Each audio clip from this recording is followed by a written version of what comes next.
തീപിടുത്തം ഉണ്ടായത്. ഇതുവരെയും ആ തീ അണയ്ക്കാൻ കഴിഞ്ഞിട്ടില്ല. ഈ ജില്ലയുടെ വിവിധ ഭാഗങ്ങളിൽ നിന്നെല്ലാം ഫയർ യൂണിറ്റുകൾ തീ അണയ്ക്കാൻ ശ്രമിച്ചുകൊണ്ടിരിക്കുകയാണ്. അതുപോലെ കരുത്തൂർ വിമാനത്താവളത്തിൽ നിന്നുള്ള ഫയർ യൂണിറ്റ് എത്തിയിട്ടുണ്ട്. ഈ ഒരു ഫയർ യൂണിറ്റ് കുറച്ചുകൂടെ സ്പീഡിൽ വെള്ളം എത്തിക്കാൻ കഴിയുള്ള കുറച്ചൊരു സ്പീഡിൽ എത്തിക്കാൻ കഴിയുള്ള ഒരു ഫയർ യൂണിറ്റാണിത്.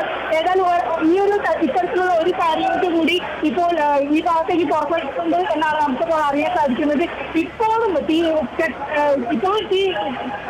ആളി കത്തിക്കൊണ്ടിരിക്കുന്ന കാഴ്ചയാണ് ഇപ്പോൾ നമുക്ക് കാണാൻ സാധിക്കുന്നത്. ഏതായാലും പല ഭാഗങ്ങൾ, അതായത് ഈ സ്റ്റാൻഡിന്റെ 2 ഭാഗങ്ങളിൽ നിന്നായി ഇപ്പോൾ തീ അണയ്ക്കാൻ ശ്രമിച്ചുകൊണ്ടിരിക്കുകയാണ്. മുഴുവൻ ഭാഗങ്ങളിലും തുണിക്കടകളുണ്ട്.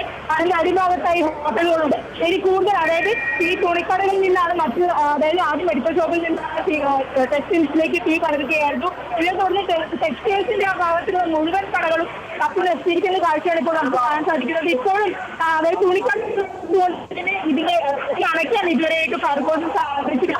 ഇപ്പോൾ ആദ്യം എത്തിയിട്ട് 3 യൂണിറ്റുകളാണ്. എന്നാൽ ഈ തീ അണയ്ക്കാൻ കഴിയാൻ